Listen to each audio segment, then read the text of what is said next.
Well, good evening, everyone. I hope y'all had a fantastic Wednesday. Can you believe it's already hump day?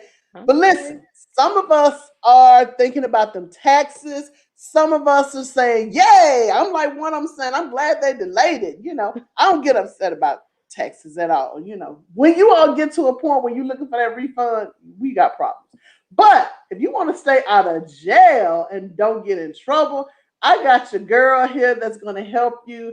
I have Miss Danielle Ridgway with covering your assets. Some of y'all want me to just say the first part of her business, but it's covering your assets.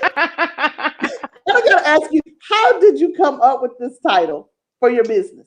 I get that question a lot. Um, First of all, in corporate America, there's a slogan, cover yourselves.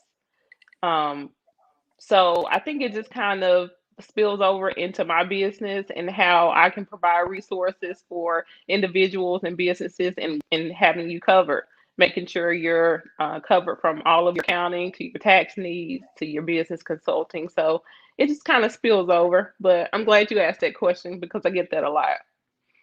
So that's what you do. Your company, you help with accounting, you help with taxes, you help with QuickBooks, you help us to stay out of jail when it comes to those gray areas.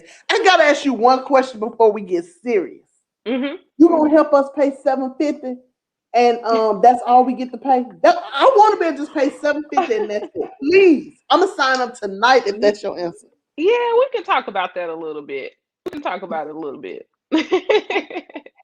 So it's tax time, and thank God Uncle Joe has said because of this pandemic, we don't have to worry about April 15th. It's actually been extended. So, what would be, and I want to talk about from a business perspective because that's where I am, that's where a lot of my Hmm. entrepreneurial friends are. What are some of the top tax business tips would you recommend for business people, starting out or maybe in that mid corporate level? Definitely starting out, the main thing is getting organized. That's the best first tax tip I can give you. Basically, if you file a Schedule C, your Schedule C is just a snapshot of what you've done all year in your profit and loss statement. So if you are organized on a monthly basis, that just will add up for each quarter, and then you'll have your year-end profit statement, which will feed into your tax return. So that's the best way to stay organized and you have all of your information for tax purposes.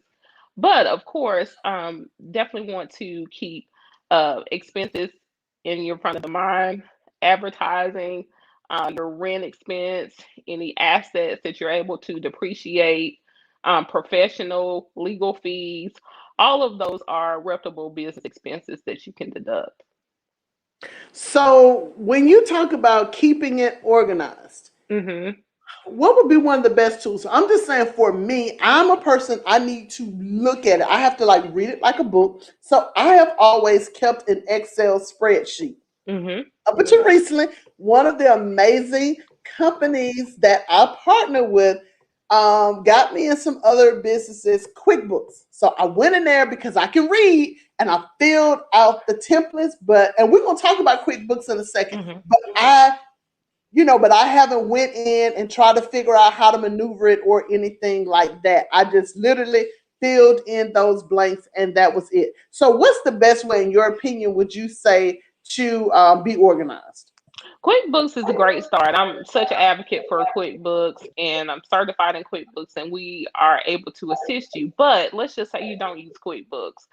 Excel is a great tool. When I say keeping it organized, just making sure that you're aware of what's coming in from a revenue standpoint and what's going out for expenses. So, how much did you earn for the year? What was your total rent? What was your total marketing fees? What about your total legal fees? Or accounting fees? How much taxes did you pay? What was your business license fees for the year? So when I say keeping it organized, knowing a category of expenses for your revenue and expenses and how much you spent or how much you earn in those areas. So if you got a pen and paper, hey, it is what it is. But definitely tools like resources like Excel or QuickBooks are definitely my favorite. So, do you recommend like maybe quarterly that we start looking at some of those expenses? Because For me, I think it was probably right when I was working on those 2019 taxes, which was in 2020. I was like, ooh, that area was a lot. This area kind of was a lot. This was kind of on target. So, at what point do you recommend a business owner to kind of start looking, at some of those areas? Because sometimes we think, oh, this is right, but then there are ways that you can trim the fat and do something different. Because at the end of the day, we want to look profitable. That is when you look profitable, when you're making money, you're not getting those income tax returns. I have to tell people that's when a bank will say, I'll give you money. But when you're sitting around talking about, oh, I want an income tax refund, what now? They ain't finna give you no money. So to answer your question, definitely at least monthly. Look at your expenses on a monthly basis, and then you can make adjustments. Definitely quarterly is a good option, but I would say monthly. You should, at the minimum, be looking at your balance sheet, which is a compromise of what you own and what you owe, and your profit and loss in what you've taken in from a revenue standpoint and the expenses that have gone out. So definitely monthly, you can just look to see, hey, how much profit have I earned this month? Truly earned, and that's your net profit. And then expenses, are they kind of peak areas where you're spending more for your services?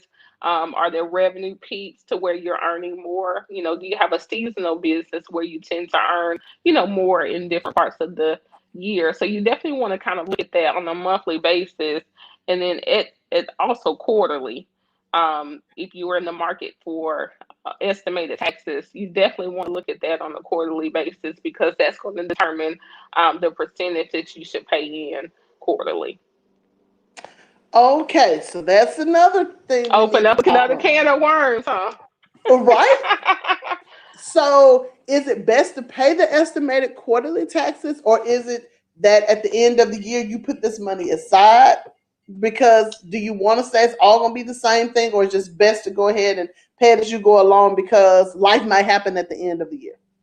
I definitely recommend estimated taxes on a quarterly basis because you don't want to get to the end of the year and you have this lump sum profit. You've been making it do what it do in your business all year, and you have this amazing profit at the year end. You're still responsible for that portion of the taxes for that earned income. So you definitely want to say, okay, quarterly, what is my estimated projected revenue? And then based on that, a percentage of that, go ahead and pay it in, and it just sits in the bucket in the bank account with the IRS. And then it's more of a reconciliation at year end to say, hey, I was on target. Hey, I owe a little bit more, or hey, I paid in too much and I still get a refund. So that just kind of helps projection. It helps cash flow. You definitely don't want to be at year end paying that lump sum of cash. You sure don't. It's so depressing. I did it before.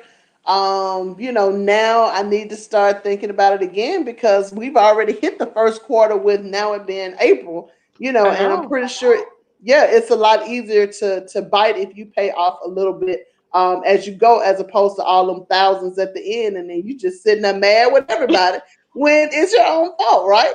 Right, right, right. So definitely, there and that calculation can be done just in an Excel spreadsheet. Definitely, if you're using QuickBooks, it's definitely more of a tool to help with the estimated taxes. But if you have that in an Excel worksheet, that's definitely great to kind of calculate that, and that just looks favorable to you. And also, if you don't pay in estimated taxes and you are subject to, you could receive an underpayment penalty, and you definitely don't want that. So it's just Mm. smart to kind of go ahead, bite the bullet, create that savings, create that additional account, and set that money aside that you know that you're going to pay in.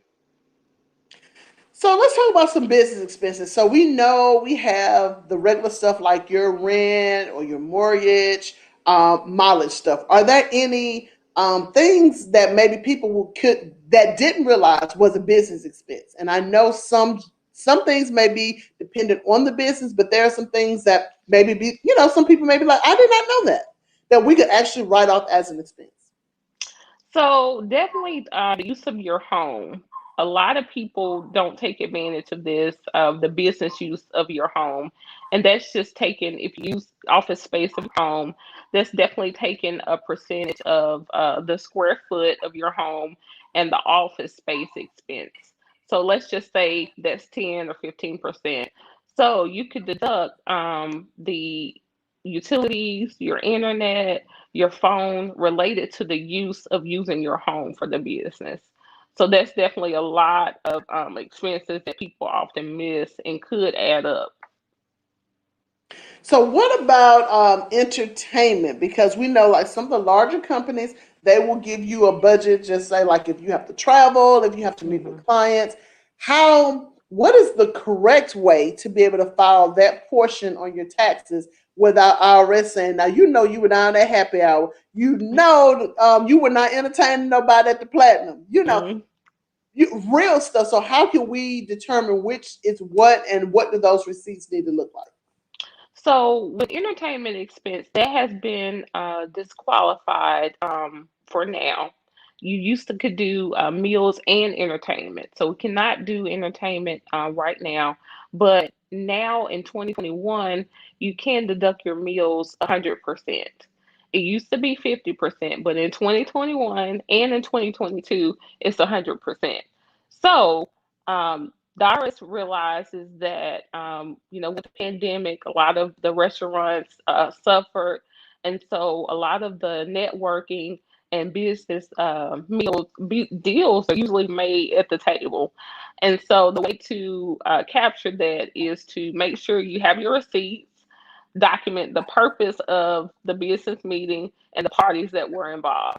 So that's 100% all meals deductible if you follow those guidelines, which can compensate for the entertainment portion to a certain extent.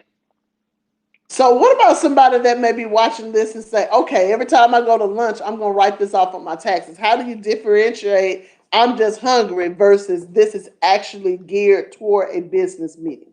Right. So obviously, it wouldn't just be you meeting with yourself. You would have multiple parties involved, and you want to document the purpose of the business meeting or the business lunch or dinner. So it would be to either bring in new business, discuss partnerships, discuss any joint ventures or any ideas with an existing business. Um, you would really need to include those ideas to for it to be deductible. And I got to ask you, does it include these adult beverages or is it just food? It would be food.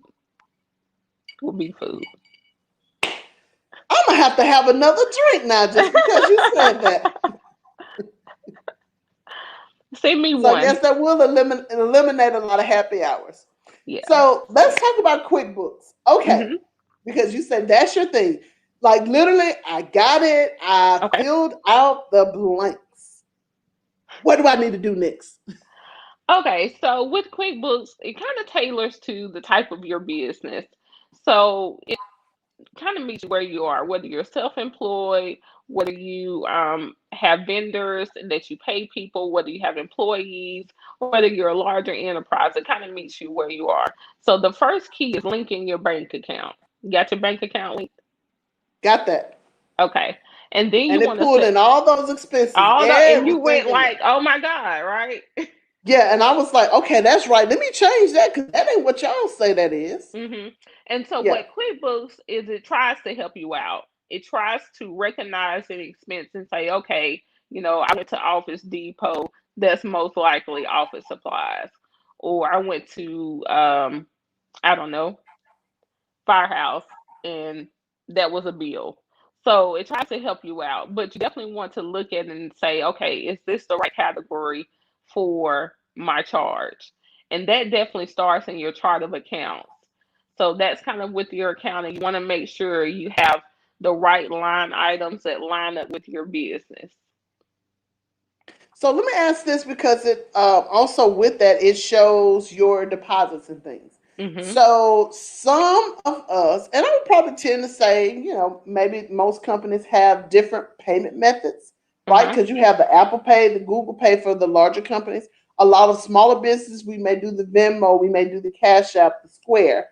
Um, is it okay to have all those diversified ways of accepting payments, or should we just say, hey, just only use your debit card, or Mhm. versus cash? You definitely want to have a balance between making it make sense for your business and being convenient for your clients. So, one to two payment methods, or maybe even three, wouldn't be bad. So, even with PayPal, PayPal can integrate with QuickBooks.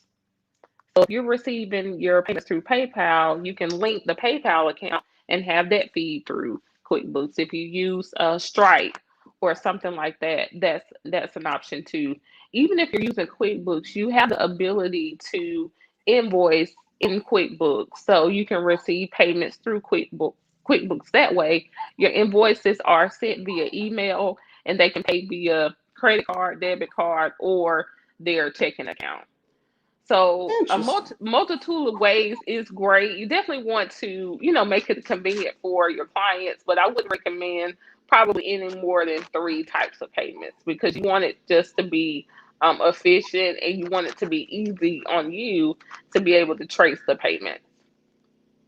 So, and I just want to be clear, because I have actually paid some invoices through QuickBooks. Like, they sent me the invoice through their Mm-hmm. QuickBooks. Mm-hmm. So for me, if I send out an invoice, it's still going to deposit in my bank account, but the method, as opposed to going through Square or Cash App, will be through, it went through QuickBooks, and then it shows up as a deposit.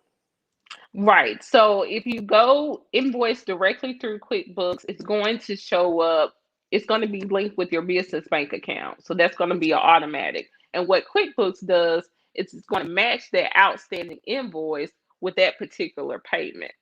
So that's a form of accounting that you don't even have to do. Kind of a form of reconciliation that you don't have to do because otherwise you would have outstanding invoices and you would just have to match them to other payments. So that's kind of a service that's automatically done when using QuickBooks. If you have PayPal or Stripe or anything else, the integrations can be done on that end as well. But QuickBooks does make it easier when just sticking to their platform alone. Gotcha. Hmm. Um, Hello, Aquila. She tuned Hey. in. So let's talk about the person who wants to say, you know what, I'm going to do my books myself. I don't have time to pay nobody. I'm just going to do it myself, and I'm going to pray the sweet baby Jesus that it just works out.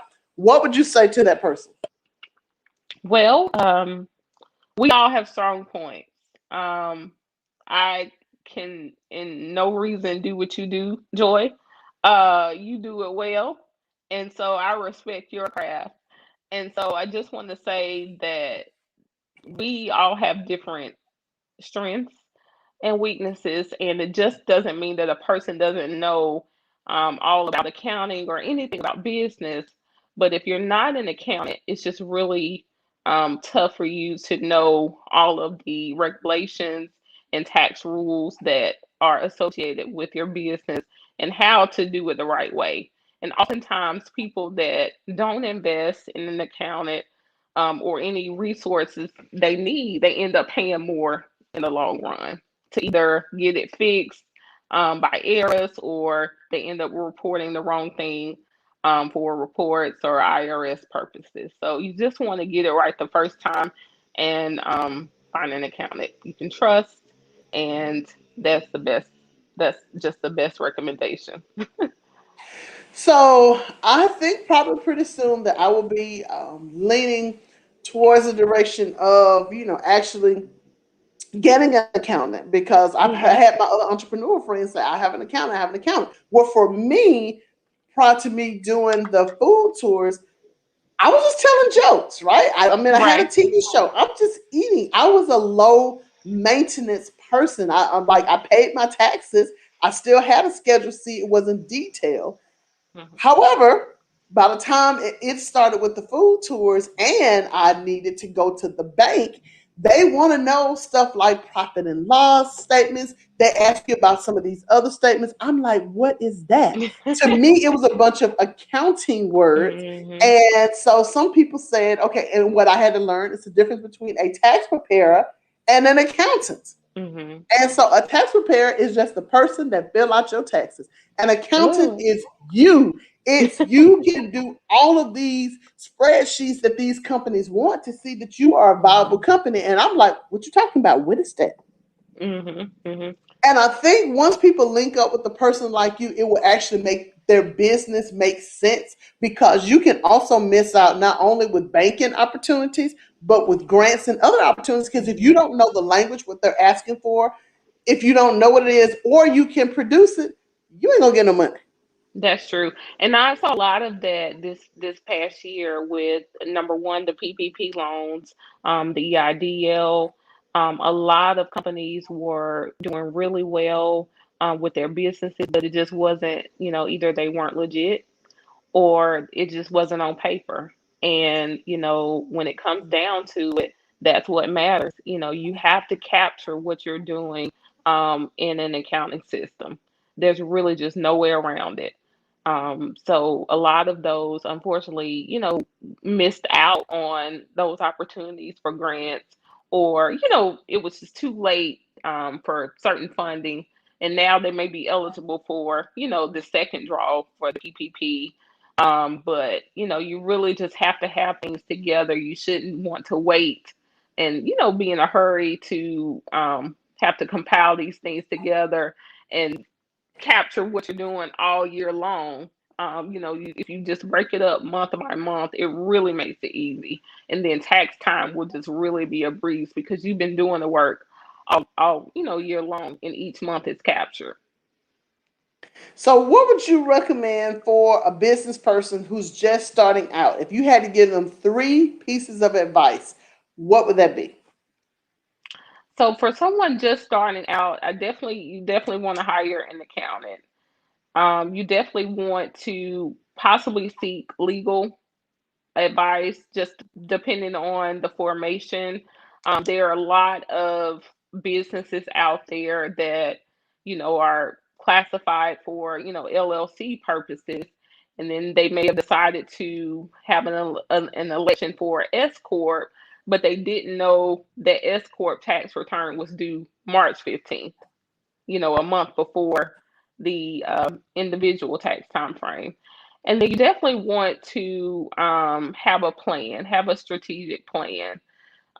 This plan, it talks about why you're in business, who you're serving. You have to be able to be in business. You have to be able to fill a need and define what that need is and how you're going to fill it. Who's your customer base? Who's your target base?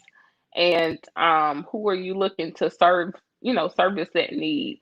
So having that strategic plan, and please know it's going to change. As your business grows, as as you get into the business and kind of find out the nuts and bolts of it, you're going to need to tweak it. So definitely having a game plan, knowing about your industry, and be the expert that you already are within your industry. Network with other people in the industry. I'm a big believer in collaboration over competition.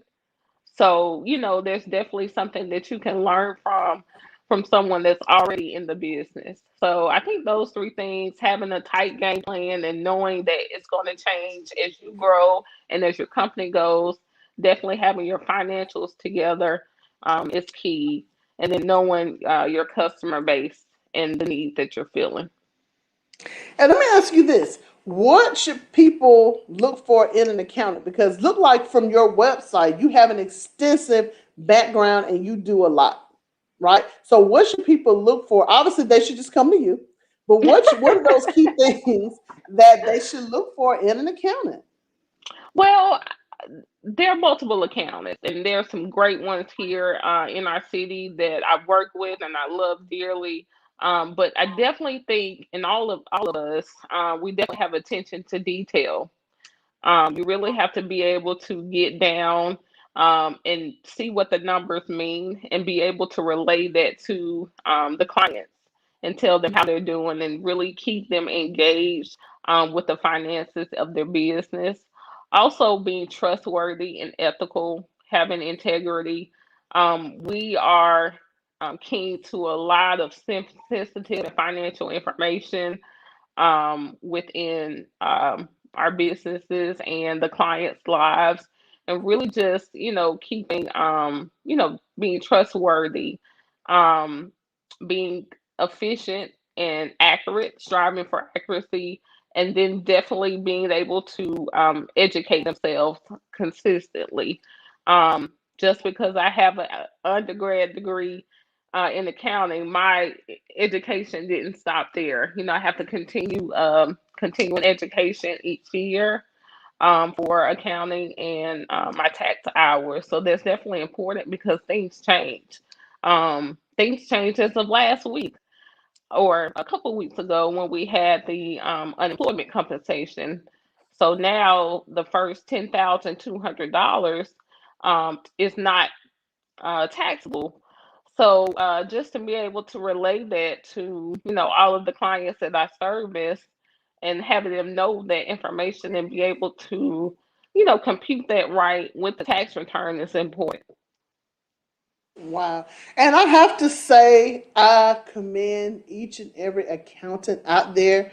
That job to me is the most boringest job ever. You know, so because I'm a creative person, right? I like, Hmm. seeing stuff come to life. And one day I was talking to my aunt who's she used to be in a full-fledged accountant, now she just does taxes. And she was like, "Oh, I love doing this." And I'm like, "Why? This is so, oh, I would tell them to get out of my face." And she was like, "Creating these reports and stuff, this is just like you eating food." I'm like, "No, it's a difference." So I Hmm. do it. And that's when I had to think that God made all of us different and for different purposes. So commend people like you who enjoy reading tax laws and being abreast on stuff like that to keep us out of trouble. But looking at those numbers and stuff, I would be like, "Listen, that was crazy. You can't do that. Don't be asking me to do something crazy. Why Oh, are we you giving still me do 3 years of back tasers?" that.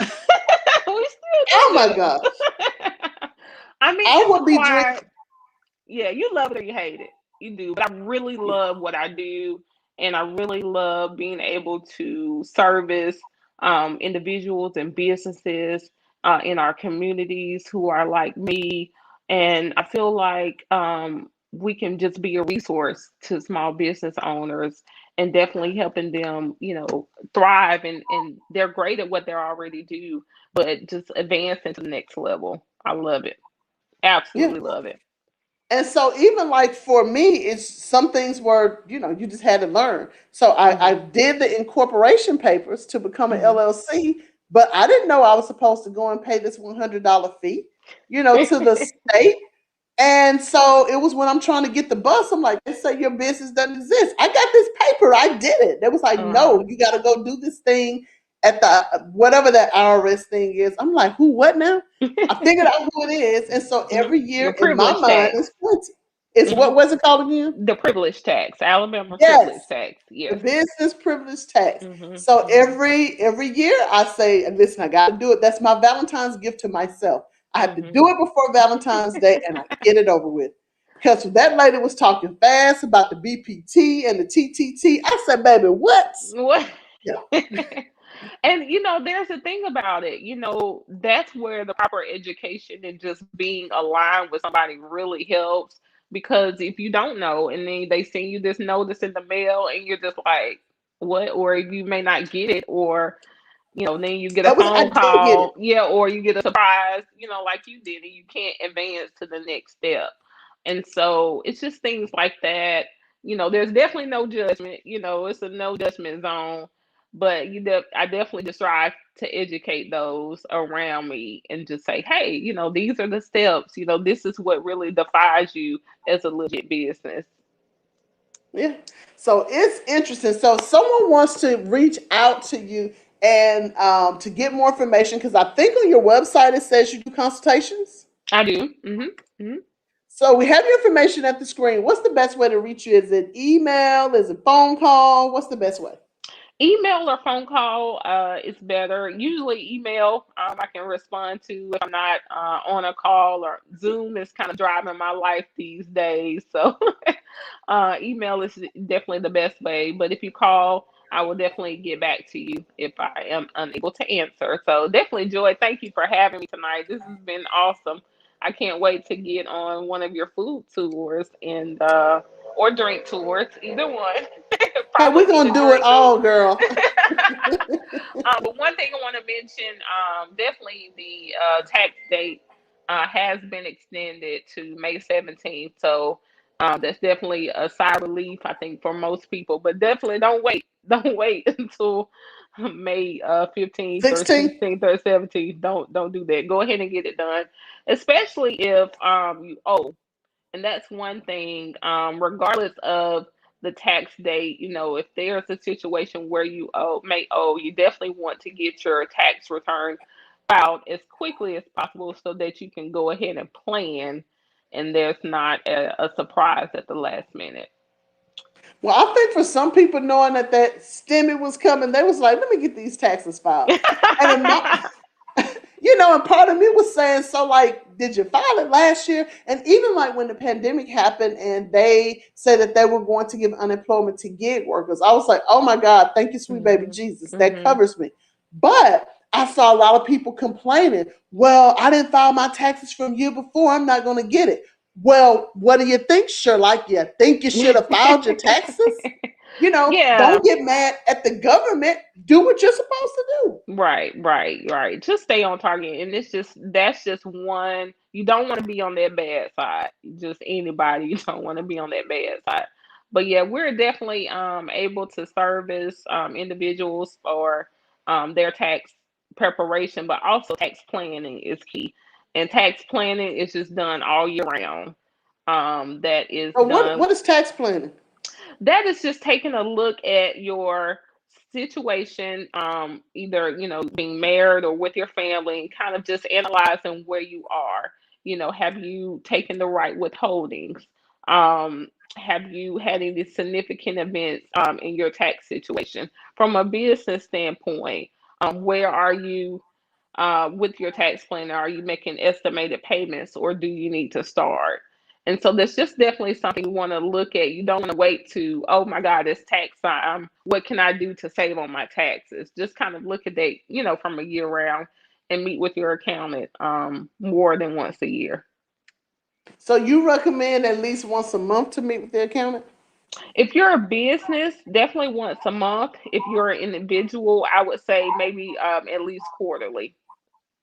Okay. Yeah, because Hmm. I mean, and when this was again during the pandemic, before I actually started applying for grants and to start to learn to understand what a lot of these words and terminology meant, I was like, why would I go see somebody on a regular basis? I'm like, I'm not doing anything. Hmm. I just put on a Hmm. spreadsheet. But the I also believe and heard what you said. It is for when you are trying to grow. Because Hmm. if you're trying to just stay on an Excel spreadsheet forever, you're gonna be on an Excel spreadsheet forever. That is Yeah. not how big companies work. Hmm. Hmm. Yeah, and you definitely want to make sure you're looking at it from all angles. Even with accounting, and that's why my business name just speaks for itself. I'm going to even ask about how's your budgeting. That still falls under accounting. Your spending, what do you plan on spending, from a capital perspective, projected spendings. Do you have the cash flow right now to meet those spending goals? And so that's just a conversation, accountants have with their business owners, is just to make sure, that you're not only in compliance from a tax perspective, but are you financially fit? Wow. And that Hmm. is important. You got to have a plan. I learned how important working capital is and how important savings is, even for a Hmm. business. Like I learned a lot of stuff, and I don't want to call it trial and error, but it was kind of trial and error. Yeah, And yeah. I'm grateful I'm not the person that requires a lot to live. So I'm on that frugal side, but when things start to happen, you take that step back and like, okay, Hmm. well, this is what Hmm. I need to do for my business just in case, for just in case. Right, And I've right. just learned that when you have that nest egg, when just in case happens, you handle it a whole Hmm. lot different than Hmm. when you don't have just in case sitting over there. Right, right. Absolutely. And that's just a part of the planning piece. even from the point of your income. And, a business owner, you just should know you're not, all of your income that you earn is not truly at your disposal. Some of it has to be left or reinvested back into the business. Some has to be set aside for taxes, and some set aside for savings, and then you have to pay yourself. So it's just a lot of factors. So, but we can help. Yeah, well, this is awesome. So, Danielle, thank you so much for joining me tonight. So, listen, if you guys need tax help, you need accounting help, you guys are thinking about starting a business, or you want to expand your business, you need to give my girl a call with Covering Your Assets LLC. She got you in so many areas. You don't want to miss out on these opportunities, because I'm telling you, before the pandemic, folks weren't giving us money. But if you want to know where the money resides, you best to hook up with her, get these papers in a row. You hear me? Because I have applied for so many grants, and even with a whole bunch of stuff I've applied for, thank God I have won some. It finally clicked. Well, I started saving some of the answers, but it kind of like recently clicked that what you said, they want to see what you look like. In my mind, I'm like, here's my elevator pitch. These people don't know me from Adam, right? So they're gathering all these applications in. I need to be able to tell them who I am and what I do for them to be like, let's take a look at this person compared to all these other people that's trying to get the money. You're right. You're right. You're on it. You're on it. I'm so proud of you and your QuickBooks. Well, thank you. I might be calling you and saying, now, what I'm supposed to do with this here? So, okay. So, last question. We're going to hang up for real. So, with the QuickBooks service you provide, do you just set it up and I manage it, or do you set it up and you run it? How does that work? So I do a little bit of both. I provide setup and training, so the onboarding of QuickBooks, and then because regardless if I am, you know, over your QuickBooks or handling your QuickBooks for you, you need to be well versed in what's going on. So regardless of your level, I do both. Some clients want to invoice, and then I do the reconciliation and provide their monthly reports. Some clients, I do it all. They don't have the time or the expertise to fulfill those items in QuickBooks. So I kind of meet the business owner where they are. So it's onboarding, setup, and actual implementation. But regardless of the level of involvement for the business owner, they're gonna know after they spent time with me, they're gonna know how they're doing financially. Sounds good. Well, again, you're starting a business, own a business, want to have a business, have tax information. Definitely give Danielle a call with Covering Your Assets LLC. She got you, okay? Trustworthy. She's on her stuff, so definitely look her up, and she gonna keep you out of jail. And maybe we're gonna get that And me 750. too. Exactly. Yeah, because what they don't know is that you could go to jail too. Yeah, I mean, there's a lot. I read articles all the time about, fraudulent tax preparers or, accountants that, have, misappropriated, funds or it's crazy. So not only am I covering, you guys, I'm covering myself too. I just, yeah, I love my freedom. So. I know, right? Ain't nothing like it. Yeah. So, but thanks for having me. I enjoyed you, and can't wait Awesome. to get in person with you. Well, likewise. So yeah, don't stress my girl out too much before May, what, 15? 17. May 17. 17th. Yes. Give your Yes. accountant a hug. If you are with an accountant, give them a hug. They desperately are needed it right now. We are really busy with this time frame, but we got you covered. So. That's awesome. Well, all right, guys, we're out. Share the video. Tell some of your friends. Again, if you know someone start a business, have a business. I need to be in business. Tell about my girl over here, Danielle, with Covering Your Assets LLC. Have a good evening.